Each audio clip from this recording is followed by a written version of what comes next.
Hello, I'm speaking to you from what is now called Portland, Maine, United States. I want to begin with an acknowledgement of the generations of Indigenous Wabanaki Confederacy people who cared for this land over thousands of years. Our ability to have this virtual experience today stands on the graves of countless souls taken in the centuries-long war of genocide wrought by European colonists and their descendants. Please pause with me in remembrance of these brave Indigenous people and commit with me to the ongoing work of decolonization and overcoming the destructive forces of white supremacy and racism that are still alive and on the march in our world today. The past few years have been challenging for humanity at a global scale. The gap between rich and poor continues to widen. White supremacy, racism, and righteous fundamentalism of various sorts are on the rise worldwide. Political polarization is increasing. Severe weather caused by human-made climate change is wreaking havoc on communities and taking more and more lives each year. A global pandemic has reminded us of our interdependence, our shared fate, and our shared frailties, while simultaneously fueling fears and stoking nativism and intolerance. And in all of these circumstances, people of color, people with low incomes, and people with other forms of disadvantage bear a disproportionately large share of the adverse impacts and suffering. Now more than ever, we need people who will step up to lead, to help us navigate the challenging times ahead as we rebuild and strengthen our communities. We need purpose-driven organizations and collective efforts that are courageous, focused, and compassionate. Today, I want to talk about how mindfulness practices can improve the outward-facing work of progressive leadership and social change efforts. Since my teens, I have been actively involved as a leader in numerous causes, advocating for changes I hoped would lead to a more just and compassionate world for all people and for the health of our precious and only home, Earth. I've organized community meetings, volunteered with inmates, organized and led protests, launched and led nonprofit organizations and community programs, done research that informs public policy, and built multi-sector coalitions to address complex community issues. I also have a long-standing connection to inner contemplative practices, spanning a wide range of belief systems and modalities. As a young child, I would walk and sit for hours in the forest near my home, listening to the wind, talking to animals, exploring the hills. I grew up in chaotic home circumstances and found comfort through mindful presence in nature. In my late teens, a therapist gave me a book on Buddhism, and I used the instructions to begin learning seated meditation. Over the years, I've been to many different kinds of meditation and yoga retreats, and I've trained to teach both yoga and meditation. Altogether, I've had roughly 40 years of being engaged both as a change agent in the world and as a mindful traveler through the inner landscape of my own thoughts and emotions. The two are very tightly linked for me, and I would like to share some reflections with you today. What is mindfulness? I use the following definition: paying attention on purpose in the present moment, non-judgmentally, with kindness. Mindfulness and meditation are not the same thing. Meditation is one method for practicing mindfulness, but mindfulness is a skill you can practice at work, in the grocery store, while doing yoga, during a difficult conversation with someone, or to help you fall asleep at night. What mindfulness practices often have in common is cultivating the watching self, the ability to step back from your own thoughts and observe them as if you were watching a movie on a screen, or watching the cars of a long freight train pass at a railroad crossing. You are not your thoughts and feelings. You have an observing self that is larger and more expansive. There is a spaciousness we can access that allows us to cope with that experience of feeling taken over by our own runaway thoughts and emotions. How does the inner work of mindfulness connect with the outer work of citizenship and engaged community action? Well, there are many, many ways. I'm going to put a spotlight on 5 areas where I see overlap in these inner and outer practices. First, the heart of most mindfulness practices and approaches involves both clarifying intention and focusing attention. I start my meditations, yoga, prayers, and journaling with a pause to clarify my intention for the practice. What's present for me in this moment? Why am I here doing this practice today? Cultivating clear intention and focused attention are also vital core practices in the outer work of community action and citizenship. Community groups and coalitions that have vague intentions and scattered efforts are rarely effective at creating lasting change. And the experience of working at a well-run organization that has a clear mission and focused processes is energizing in a way that liberates and mobilizes talents. In the best organizations and movements, we often see that the inner work of individuals feeds the outer work of the group, and the outer work of an effective organization feeds the inner work of participants. Clarifying intention and focusing attention at personal and organizational levels can create a virtuous, positive feedback loop that benefits all involved. The second practice, useful for both inner and outer work, is not believing all the stories. There's an old saying often attributed to Mark Twain, quote, "I have been through some terrible things in my life, some of which actually happened," end quote. We can generate a lot of stress for ourselves with anxious and resentful ruminations about the past and the future.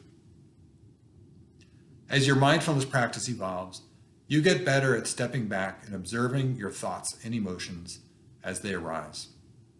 You come to realize that you have virtually no control over the thoughts that bubble up. Worrying about the future, ruminating about the past, rarely are we fully in the present moment. These stories our minds weave can hijack our intention and attention. We can find ourselves hopelessly distracted and unable to focus on productive effort. The take-home lesson? Don't believe all the stories your mind tells you. This is an early lesson in mindfulness practice.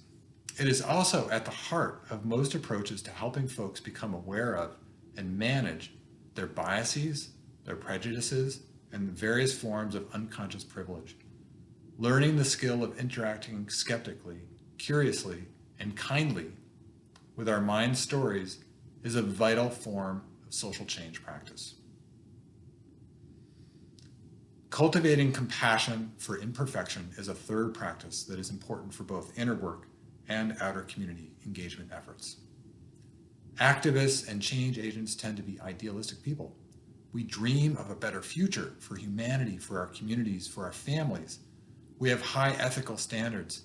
We expect a lot from ourselves and our colleagues. And a lot of us can be incredibly hard on ourselves and our allies when we slip, make mistakes, drop the ball, or otherwise fail to live up to our high standards. How many of you know people in the helping professions who shower others with compassion and care all day long, only to come home and bathe themselves in shame, regret, and self-recrimination of the sort they would never inflict on another human? How common is it for people in a social cause to begin fighting among each other about who is failing to show up with perfect alignment between personal behaviors and the ideals of the movement or the cause?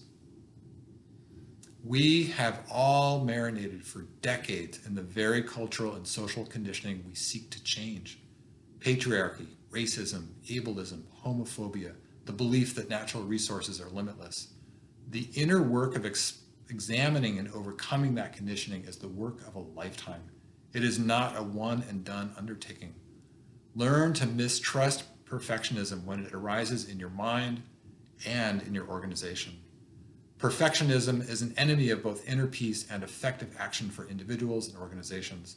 We're human and we're flawed. Our organizations and collectives are made up of flawed humans. Of course, we need to hold ourselves and our organizations accountable, but perfectionism is a harmful form of either-or thinking that undermines learning and skill development. Turn towards yourself and each other with compassion when people try earnestly but still mess up nonetheless. Together, we can do what we could never do alone, but only if we help lift each other up rather than tear each other down as we do our best to muddle forward with our imperfect selves. Responding rather than reacting is a fourth core practice. Think about the last time you were overwhelmed and flooded with emotional reactivity. Emotions can balloon and crowd out other important capabilities like reason, empathy, dialogue, and curiosity. In our inner work, it's hard to make sound decisions when we are in a highly reactive state. Our minds can be kind of like jars full of water and dirt. When we're agitated, then it's like shaking the jar. The water becomes muddy. The jar has to sit still for a while for the dirt to settle and clarity to reappear. Life is better in the clear water. When groups of agitated people come together and take strong actions without first settling the water in their jars, then the energy of angry mob behavior can take over. Your reactivity is fed by my reactivity and vice versa. It grows into a tsunami of muddy water that can cause great harm to everything in its path. When feasible, you have to allow the jar to sit so the dirt can settle and the water can become clear before acting. Of course, the work of community engagement often moves quickly. We don't always have the luxury to pause and let the dirt settle. We have to act and do our best with what we've got in the moment. This is all the more reason why the individuals in those organizations need to cultivate the resilience and skill to settle their own reactivity as quickly as possible, so that collective decisions and actions are drawing on all of our capabilities and we are putting all of our strengths into motion when we need to.